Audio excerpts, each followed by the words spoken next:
of reconciling whatever problems there might be. The Police Service Commission is also empowered to request a special report from the Commissioner at any time or in any matter relating to the management of the police service, to which the Commissioner shall respond in writing and in a timely manner.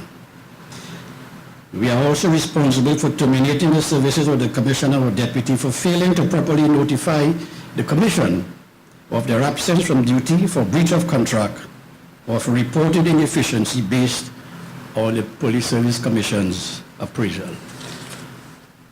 We begin to recognize the sacred, almost sacred responsibilities we have,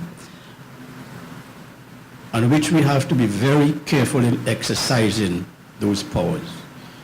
That is why we have to be assured that we have the facilities and the support in whatever way to carry out these functions. Because we will not want to be put in a position to say that we couldn't carry out the functions, or we carry out the functions inefficiently because we lack so and so and so and so. I'm telling you as chairman, I am prepared to lay the cards on the table when that particular moment comes. With regard to the last item, the matter of leave, and I'm now beginning to show you where the gaps are, where the gray areas are.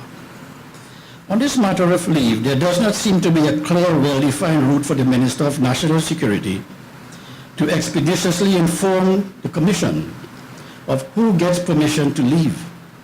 So in effect, the Commission and the Minister himself may well be in the dark as to who is absent from duty and with no required action at all taken.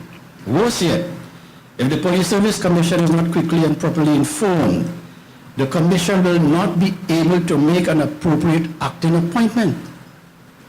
So three further questions arise. One, does the Commission have the appropriate administrative or legal framework to execute these preponderant constitutional functions?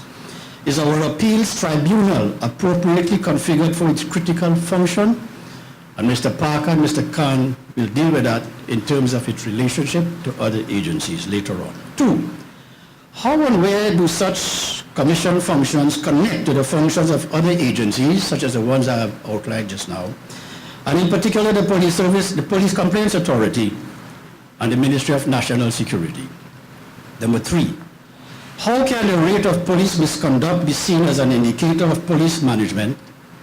And how, if at all, can Sections 5 and 20 of the Police Complaints Authority Act, which deal with police conduct, be properly connected reciprocally to the oversight functions of our Commission? Now, what about the powers and obligations of the Commission? Subsequently, by Act number 12 of 2007, Section 122 of the Constitution was further amended so as to require the Commissioner of Police to submit a written report to the Commission every 6 months on the management of the police service. This amendment also gave the Commission the power to call upon the Commissioner to produce any document pertaining to the financial, legal, and personnel matters in the police service. So what are the new powers of the Commissioner? Section 123 was amended, and it gave the Commissioner complete powers, I am quoting now, complete powers to manage the police service, and is required to ensure that the human, financial, and material resources available to the service are used in an efficient and effective manner, close quote. So the Commissioner himself and the Executive would have to make sure that they have the infrastructure. Maybe the legislation governing the Commissioner and the police service themselves need to be reviewed, and this is the opportunity that rather than we going singly out and facing the forces, maybe a partnership will help articulate more effectively in an all-round governance way what our requirements are together, because we have a common purpose of public safety. And by mutual assistance, softly, indirectly, or directly, we can all move together. He also is in charge of his own budget. And that's a significant achievement. So a fourth question arises then, in these circumstances, and I'm coming to the end in a few minutes. To what extent are the complete powers of the Commissioner limited or guided by the oversight functions of the Police Service Commission, or the policies of the Ministry of National Security, whose minister, according to Section 85 of the Constitution, shall exercise general direction and control over departments within that ministry. So how does giving somebody complete powers relate to another institution or agency which has some extent of control, especially in policy and other public safety matters? Do we need some clarification there? Because it also catches the commissioner, the Police Service Commission itself in a dilemma. This leads us to the fifth question. Given the new constitutional amendments and powers of the Commissioner of Police, to what extent can the police service, with those new amendments and new powers, to what extent can the police service be considered as just another department under the Ministry of National Security? And this brings us to the sixth question. Ladies and gentlemen, given the Commissioner's presence in the National Security Council, headed by the Prime Minister, how do instructions there given to him connect to the constitutional functions of the Police Service Commission? That is, to what extent can instructions from the National Security Council or from the Ministry of National Security be used by the Police Service Commission for its appraisal mandate, especially when we are not clear or knowledgeable about what those instructions are. So for all this, ladies and gentlemen, one is really tempted to ask, who really governs the Commissioner of Police and to what extent? What is his complete reporting folio like, and with what consequences in each respect? It is not that there is any objection, at least from us or from me, to what now obtains, except to say that there seems to be a need for some clarification and, if desirable, some legislative review. But there was a pledge for review, and I'm very pleased that Ms. MacDonald, Honorable Marlene MacDonald, Honorable Donna Cox are here, together with Mr. Subhash Ramkilawan as parliamentarians. A pledge was made when the new legislation was passed to have the legislation reviewed within 1 or 2 years. And that was confirmed by Dr. Munilal when I met him on another matter, because he said he had an active part to play in that mission. But 2 years have passed.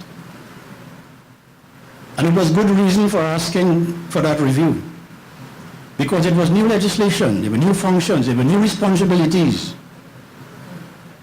So from the evidence collected from then to now, and from our experience as a Police Service Commission, I'm quite sure from the experience of the Police Commissioner, the Ministry of National Security, and other relevant agencies, the opportunity is ripe, given the pledge, for a review. So therefore, I note, when the police reform legislative package was passed in Parliament in both 2006 and 2007, both parties, both political parties in office at the time, pledged and agreed to have a review of the legislation, and in particular of the newly established Police Service Commission, within a year or two afterwards. The time has come, in fact it is overdue. We therefore encourage the Ministry of the Attorney General, with great respect, and even with greater respect, the Law Reform Commission, to lend a hand, please, in helping us chart the way forward. In fact, in a submission in November 2006 to the then government, lead consultant, Professor Stephen Mastrowski wrote, and I quote, "The recent crisis for the police service has afforded us an opportunity to fix disabilities in the governance of the police." Close quotation. So between 2006 and now, the evidence suggests quite strongly that the crisis is not yet over. We as partners in public safety, all of us here today, we're very grateful for your presence, for your attention, and your consideration as we seek to move forward. We can certainly help, as we are doing this morning. The second wave in police governance is now before us and is due for action. Our experience dictates nothing less. It is for this reason that 3 weeks ago, the Honorable Prime Minister Kamala Prasad Bisesa, Minister John Sandy and Attorney General Anand Ramlogan met with members of the Police Service Commission when joint agreement was reached to establish a multi-sectoral review team to review the legislative and operational framework of the Police Service Commission so as to have its functions more streamlined, more efficient, and effective for the public interest. It was felt, ladies and gentlemen, that police management, crime reduction, and public safety generally are matters which require urgent and sustained executive attention at this time. And partnerships between the agencies involved, as we are here now, is a significant step towards improved public safety and police governance. In fact, in craving such attention, I even venture to say that it is in this context and given the history of our service commissions and the need for public service delivery and accountability, the government will do well to put reform of these commissions, especially the Police Service Commission, as a pivotal item on next week's budget presentation. I thank you very much for listening to me, and may I inform you that there will be a break, and the rest of the program will be under the guiding hands of Dr. Rai, Mr. Parker, Ms. Cheeseman, Mr. Addison, and maybe Mr. George if he does turn up. Ladies and gentlemen, thank you so very much for listening to me, and I hope this morning's stakeholders consultation bear fruit as expected. Thank you very, very much. I think he has raised some very salient issues and a lot of food for thought. So we take the break at this time and we return at 10:30. Members of the press, if you wish, you can speak to Professor during the break. Yeah, well, the need for the PSC to work together in order to control the scourge of crime. How confident are you that the PSC and the wider society will be able to unite and defeat the criminal forces? Well, I think as a constitutionally independent body, the Police Service Commission has the vantage point of inspiring all sectors of the community to join together to fight this horrible challenge of crime and the escalating increase in criminal activity. Therefore, we want to form these partnerships to be assured that we have the adequate resources, legal and administrative infrastructure to do so. So that is part of our mission, to inspire the rest of the country to have bipartisan approach in dealing with crime, but also to ensure from the executive and all agencies concerned that the Police Service Commission is well-resourced and legislatively capable. So that is the mission we have set about to achieve today, with all these partners in place. But sir, the issue of crime is so politicized in our country. How can the PSC ever look to resolve? Well, as an independent body, we could light a candle and show some guidance and create what we have called this morning a win-win situation, and expect both parties on all sides, all agencies, all different sectors in the community, labor and business, to find common purpose under appropriate leadership, either from the parliament or from independent agencies like ourselves. And we are trying to do our utmost in that respect, because public safety knows no particular name, it knows no particular race, it knows no particular political party. So the less it can become politically volatile, is the better the chance of dealing with crime and public safety, especially guided by independent agencies like ourselves, as the Police Service Commission. The opposition leader said he's dispatching a letter to you regarding the police handling of the FIFA alleged bribery scandal. Have you received this letter? Yeah, we did receive the letter, and I think today we're going to acknowledge the receipt of the letter. Is the commission going to adhere to the request of the opposition leader and request a report from the commissioner on the handling of the issue? I can't comment. The commission has to consider it at its very next meeting. I can't say anything further than that now. But have you all discussed the handling of the issue? I'm telling you, the letter received, we acknowledge it, and it will be placed before the commission at the next meeting. I can't comment anything further on that. After the meeting, maybe something may or may not be said. But you will understand that we can't really commit. Myself as chairman can't say something until the commission deliberates on an important matter like that. Professor Durstrand, in terms of the tenure of Dr. Gibbs as police commissioner, has the PSC begun a review of his performance so far? Yes, the Secretariat, which is responsible for the evaluation appraisal exercise, the Secretariat headed by Dr. Subir Sarai and his team of in charge of the audit section of the evaluation section, they are now busily engaged in that exercise, and sooner or later they will produce a report to the Commission for its consideration and deliberation. Is there a time frame in terms of? No, you have to ask Dr. Rai that. I think Dr. Rai could tell you. Some concerns, Professor Durstrand, that the police are not dealing with claims of abuse during the state of emergency in a more efficient manner. What are your claims on this? How do you see this? Do you think it's being done like that? I don't think at this time the Police Service Commission could or should make a comment on that.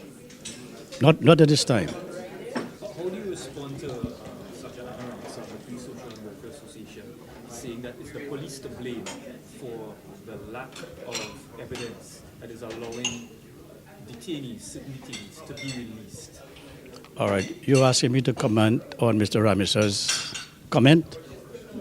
No, I wouldn't do that this morning. This morning we're in a mission of partnerships, and I want that idea to sink in the national community. And maybe afterwards I'll comment on Mr. Rames's and other people's remarks. But do you have any general feeling of the whole flavor of the state of emergency and the parts played by the different agencies? No comment. No comment now, Sean. Maybe next time.